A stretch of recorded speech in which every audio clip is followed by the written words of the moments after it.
game from last week. Obviously, games like that hurt your heart. Anytime you lose a one possession game, one that you played so hard in. I was proud of our team for fighting and playing as hard as they did and taking it down to the last second to decide the game. I think if we would have gotten that onside kick with 2 timeouts left, we would have gone down and scored and won. And I think everyone on our sideline believed the same. It's just it's a game of inches. We're down 11 points with 3 minutes and set it on the sideline. We're going to score. We're going to get the 2-point conversion. We're going to kick it onside, and we're going to go win the game. And we were close. And obviously that doesn't matter in the outcome, but I'm proud of the guys for believing and fighting. And we were right there. And I think there's always regretful moments, regretful play calls, decisions, plays themselves. When you look at a game like that, that changed the game, and there's lots of plays when you go back and study it that we left out there that could have had a different outcome. And I'm sure they say the same, that they left plays out there. But when you kind of compare the whole thing and break it all down, third down is really what tilted the game their way. As you know, we've been tremendous on third down defensively all year. And in this game, we weren't enough. I think offensively, one of our goals was to stay on the field on third down and keep their offense on the sideline. And we didn't do that. So credit to them. And we have to be better there. But I think that's the complementary football that we needed and didn't have. There was other things we did very well, defensively getting takeaways to offset their takeaways, special teams plays, setting us up and scoring. So there were several things that were complementary, and then there was things that weren't and just wasn't enough. We're down enough players on defense now, or 7 when Shy went out with the targeting penalty, that were starters that weren't playing, where it's hard to play a 100-play game on defense with that kind of depth reduction. So that's the game. Both teams had 3 turnovers. Both teams had explosive plays in the special teams return game. And when you have to play as many snaps as we did, I felt like our ability to rotate and stay fresh defensively, which we've been able to do, and we haven't had to play that many snaps in a game all year. Really, in the end, we just couldn't make enough plays there. I thought in the first half we played 50 snaps, and obviously we kept the score down to a manageable differential, and then our offense got hot and just wasn't enough. Some positive things offensively. We ran the ball for 4.1 yards a carry. Obviously, we'd like to be able to run it more, but just the game didn't dictate that. Threw for 400 yards, 4 touchdowns. We had 60 passing attempts, which obviously is too many, but only gave up 2 sacks in those 60 attempts. I thought that was good. Negatives, we can't turn the football over 3 times, and when they get a return out of one of them, Devin's fumble ended up giving them the ball on the plus 5-yard line. That's challenging defensively. And just some layup things. We had 3 drops that were all catchable. We were in the red zone 4 times and only got 2 touchdowns, had a field goal and missed a chip shot, which we needed, losing by 3 and missing a 33-yarder. And on third down, like I said, we didn't get it done. Positives on defense, we had to defend 18 possessions. In those 18 possessions, we had 7 3-and-outs and 3 takeaways and stopped the run. There were less than 3 yards of carry. So there was a lot of positives in those possessions. The negatives were when they got in the red zone, we just didn't stop them. They were 5 for 5 down there for touchdowns. And then on third and long, where we're normally really, really good, we just didn't get it done enough, whether they completed it or there was a penalty, whether it was a holding penalty or a pass interference penalty. We had 4 of those that extended their drives and kept them on the field. And I think the special teams were kind of a 2-sided thing. Like our return game was excellent, was outstanding. Best kickoff return game probably that we've had here in one day. And then obviously their returner had 2 plays that hurt us. I think Trent Gill has done a phenomenal job all year. And the one time he punts one without hang time is the one time we needed hang time. And unfortunately that hurt us, that punt return at the end. I think the squib kick is on me. And I know use your experiences. We were kicking into the wind. They had a good returner. Was hopeful that we'd bounce it multiple times back there and throw off the timing of their return.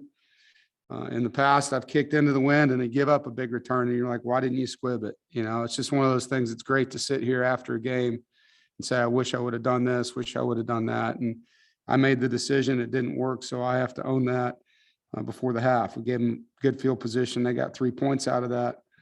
Bottom line is we still had a chance to contain that guy on a 25-yard line and get him down, and we didn't get it done. So, you know, we need to kick the ball in the end zone. Obviously, wish I would have done that. At the same time, we need to execute the coverage and get people on the ground. The onside kick at the end of the game was really well done. You know, it was well executed. I think if they would have called it our way, they probably couldn't have overturned it. It was one of those where you probably don't have conclusive evidence either way, you know, and they made a judgment call on the field. Unfortunately, it wasn't in our favor.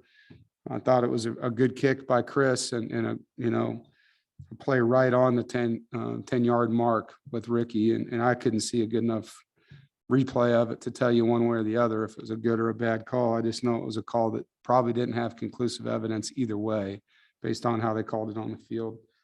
But, you know, Wake deserves congrats and Coach Clausen and their team. You know, for us, we got a lot to play for. It starts with this game with Syracuse. Very physical team. They're a very good defensive football team. They're in the top 20 in a couple categories and top 3 in our league in several. Good rushing defense. They pressure a lot. They got a good defensive line that's very productive.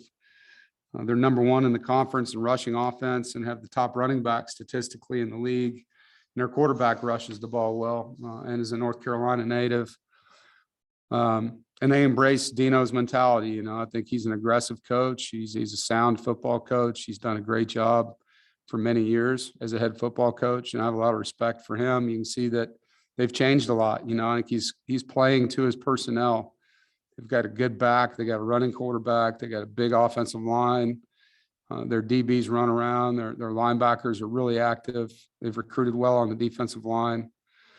And so, you know, they have in their 10 games, they've rushed the football for over 200 yards 7 times and over 300 yards twice. And that's against good people. 300 yards against Wake, 300 yards against Virginia Tech. So we've got a great opportunity, great challenge with their rushing attack. And for us, it's just changing the narrative, you know, instead of talking about Charlotte and controlling our own destiny, that's out of our control now. Obviously, Wake has to go on the road and play at Clemson, at BC, and however that plays out, it plays out. The only thing we control is what we do the next 11 days. We got 2 games in 11 days. Both of them are at home and great opportunities against great opponents.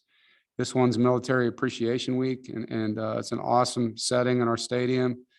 Our fans have always done a great job of coming out and supporting the military during this, the flyover, the flag on the field, and it's a special night. And a big thank you to our military personnel, active and inactive, for what they do and what they've done for our nation. And it's a great opportunity just to celebrate them in a game night. And so look forward to that, you know, and then after that game, we get a rivalry game on Senior Day, no less. So 2 great opportunities to write a great ending. And it's the same approach here. You know, let's find a way to get better. Let's find a way to get healthy. We got some guys banged up. You know, we're using some industrial duct tape on a few guys right now, and they're playing with a lot of heart. And love coaching these guys. So, you know, look forward to seeing how we can finish and get up off the canvas. You know, it's always hard when you lose a tough game, but as you've seen with this football team, they've responded every time they've had to, and I expect them to do the same again. So with that, any questions? Jonas. Hey, Coach, I know the last 2 years we talked a lot about cross-training guys, and since Shabato has to miss the first half, I imagine Aiden and Pitts and Chris Ingram will get a lot of reps. But do you cross-train maybe T-Bake or JPL or Boyk and some other guys to kind of provide some relief in that cornerback spot? You know, we'll have to see what the injury report says today. You know, there's a lot of guys that can play out there that you just mentioned. And, you know, I think those are all things that probably will be discussed at some point. You know, feel pretty good about how Derek Pitts is playing. And, you know, there was a rotation already at that position between the other guys. And so we'll just have to see where we end up with that. But my bigger concern isn't really missing Shy for the first half. Obviously we will. And, again, that rule, I hope they really look hard at that rule for a guy losing a whole half in the next game. But there's a bunch of guys on that side of the football that need to heal quickly for us. And, good thing is, we're not playing a team that tries to get 100 plays in a game. They're more of a ball control team, which, I think is good for us. Todd Gibson. Yeah, Dave, I know, coming off this loss, I know it's disappointing, but is it good that you have something to look forward to, a rivalry game ahead? I know it's one game at a time, but the guys in the back of their mind know that there's still a lot to play with because of just what's coming down the road, especially with North Carolina coming up in a week and a half. Yeah, well, I think the 2 home games just been gone so much, Todd. Like 4 out of 5 on the road it's a lot, and with a lot of them being late at night and getting home late at night, I think the guys are just excited to be in town for 2 straight weeks. One of our goals here is to be undefeated at home, and that's a realistic goal. We have 2 games here at the Carter to finish it up, and against 2 good opponents. As you said, one of them's a rivalry game, and it's senior day, all those things. So we're definitely not looking towards that game or past Syracuse. This is a team, they're impressive. I think Dino deserves a lot of credit. They were 4 wides and 5 wides and 100 plays a game and max tempo, and now they're running the football and controlling the clock. And he's really shifted in what they're doing up there, and it's helped them. They're playing fewer plays on defense. They're not giving up as many explosive plays. So this is going to be a challenging matchup here. David. You mentioned the targeting penalty against Cheyenne. Is the frustration about is it the penalty itself, or is it the severity of the penalty that kind of has you frustrated? No, I think, the penalty is what it is. If you hit with the crown of your helmet, then it's a penalty. And I agree with that. We're trying to be safer in our sport. I have no problems with that. And they called what they saw, and I agree with what they saw. I think there was no intent on injuring anybody on that play. It wasn't like he was launched and speared a guy, and none of that happened, and for a guy to get kicked out of a game and the next game for that, I just think that doesn't make sense. They really need to look hard at this rule, and whether it's 2 different realms of targeting, or it's like the rest of the penalties in college football. If you have 2 of them in a game, you're out. I don't like the way that it punishes not just the player, it punishes the team. When you lose a player for half of a game and half of the next game, particularly when it's not a penalty that, like I said, had intent. It's one thing when a guy runs down the field on a punt, you see those plays where the punt returner is looking up and he just gets smoked. But, I agree with throwing that guy out of the game. Like, that guy tried to hurt that player right there. Most of these targeting penalties aren't that. You see guys sliding on offense, and the defensive guy's committed himself already, and now he's thrown out of the game. And I just don't think that's what the intention of the rule was even for. So you kind of think it's sort of an overreaction.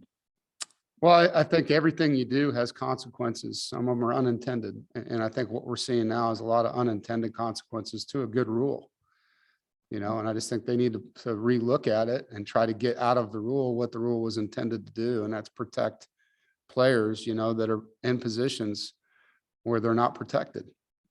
And when a guy's running the football clearly, and he chooses to slide and change where he's going to be hit, that to me on defense is really, really hard. Really hard. Jonas. Coach, you mentioned the Syracuse defense. You said they've recruited well on the D line. Their linebackers and their defensive backs fly around. Not asking you to unveil the game plan, but how do you attack a defense like this? Is so active and it's caused so much havoc and disruption on that side of the ball? Yeah, well, you got to be smart with how much you ask your guys to do. I think you got to have good rules. Your guys got to be able to play fast with them. You got to know they are going to make some plays. Like, they're going to commit a lot of guys to the box. They're going to stunt. They're going to blitz. They're a lot like, us and Mississippi State and some of the other 3-down teams that, have active movement on their fronts. So you can't do too much. And I think the more you do, the more your guys think, and the slower you play. And then all of a sudden, all that stuff starts getting in your backfield, and that's not good. So we just got to be good at what we do, and make sure we're doing things that our kids can handle. And it's hard to ID some of the stuff. They do a lot. But the stuff that you can't ID, we got to be smart about how we attack it. James, Yeah, Dave, Trent has been playing well for you guys. He went down early in that game. How much does that impact maybe game plan? And do you have any sort of update on him? Yeah, I mean, he's got a sore shoulder. He's a tough guy, man. He's been playing with it, and unfortunately just got hit right on that spot. So, we'll just have to see how it turns out with them. As far as game planning, yeah, I mean, you have backups for him. Sometimes that position, maybe it's not the bang for your buck that you would have got, you know what I mean? So maybe you just go to a different set of things that you're going to do. But we never have, for example, if we're in 11 personnel and Trent's the tight end and we got plays we like with Trent, Chris Tootle can run those plays, I mean, he can be in there and do that. So, I think some of it gets into, what Tim's seeing and what we're going to call. We ran a couple plays while Trent was in the game to get him the ball and didn't, because they covered him, and, he threw the ball to Emeka on one of them. So, sometimes he gets covered up, but Trent Penix has been a really valuable part of our offense, as you know, this season. And so I know he'll do everything he can to be back out there. And if he can't, we'll have to make adjustments. David, I wanted to ask you just a little bit about Icky. I mean, we know, what an incredible player he is, but can you just speak on his maturity in the last 3 years, how you've seen that change, and just what's he kind of like in the locker room on the sidelines?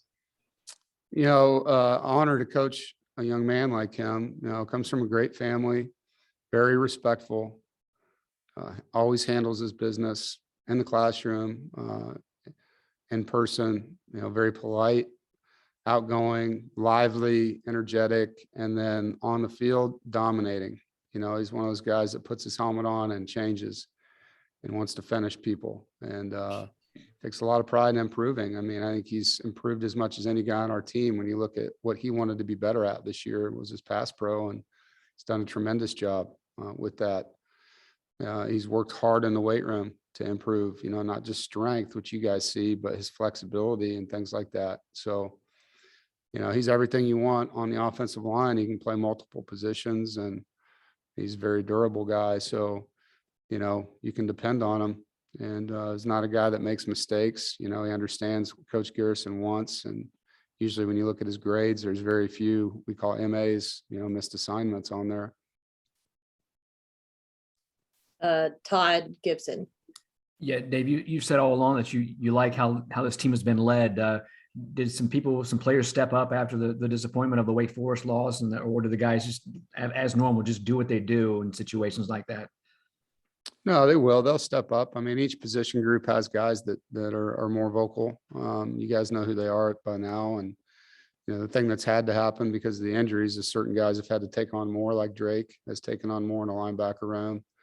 But, after the game, there was a lot of hurt young men, as you would expect, hurt coaches, and came in yesterday and just kind of, like I said, set a new narrative on what's left and got them re-engaged to the 13 days we had at that time in that meeting, and what our plan of attack would be for these last 13 days, and all the things that we have to play for. We have a lot to play for here. Like I said, being undefeated at home, is a huge goal of ours, one that I haven't accomplished since I've been here. So it'd be a great goal to have, a rivalry win, getting to 9 wins with a chance to win 10 and getting double digits. And so the guys were all understanding of what it is. And then we know there's an outside chance that things could not go the way they're supposed to, and games across the league. I mean, we all watch college football. People are getting upset every week. Every week somebody goes down. So who knows what's going to happen? All we can do is control our final 2 games and see where that puts us. Jonas. You actually just answered my question about the narrative and the goals of winning 10 games, because it hasn't been done since 2002. Do the guys realize, do they need that history lesson to be told, like, how rare that has been here to win 10 games? Yeah, I think some of them do, because we've talked about it, a couple of years ago, and we had back-to-back 9-win seasons. We had talked about it back then, and there's a few guys, old heads, that are still here from that. But you're right. There's a lot of guys that aren't. So, all have to do a good job of, continuing, which we did on Sunday, to talk about what's in front of us and what our opportunities are. So there's been an 11-win team. There's been several 9-win teams. There hasn't been a 10-win team. So this is an opportunity, as a senior class, from a legacy standpoint, to have something to talk about if we can do that. And as you know, it won't happen if we don't win the next one. So that's got to be where we put all our eggs right now. And obviously, you have plenty in front of you with Syracuse just to keep you occupied and keep you busy. But do you become like the biggest Wake and Boston, not Wake, Clemson and Boston College fan in the next 2 weeks? Yeah, I'm not going to wish ill will on anybody. I'm going to cheer for us, and cheering for us means we want everyone to lose that needs to lose. So I have to focus on what we control on this side of it, and Lord knows we've had enough bad luck throughout the years. It'd be great to have a little good luck down the stretch here. So, we're going to do that on our side and say our prayers and light our candles and do all the different ritual things we can and see if we can get some luck down the stretch, man. James. Dave, Omeka had a couple of quiet games, relatively quiet games for him leading into this one, and really obviously went off. I mean, when you were watching him in that game, did you sense he was really in a groove and kind of wanted to funnel stuff to him? Yeah, I mean, it from the get, they had injuries at corner, and we knew that. And that was part of our game plan, as you saw. In the first play, we ended up throwing to Omeka, and then the second play we threw deep to Devin. We wanted to attack their corners, and unfortunately we didn't get enough points doing that early, but as the game went on, we did. And Omeka played a really good football game. He made some great catches, which he always does. He made his routine catches. He had some good runs after the catch. So it was great to see him play that way. And his last time playing that team, we all know how his career started against that team. So it's great to see him play that way against Wake. Do we have any other questions for Coach Doeren? Yes, I have one more. I just completely ignored the raise your hand thing. I apologize. Coach, I know you watch plenty of film on Syracuse and you got to watch your film, but do you go back to the games where teams have had success moving the ball against them and kind of study those games a little bit more, knowing what kind of defense and offense they have?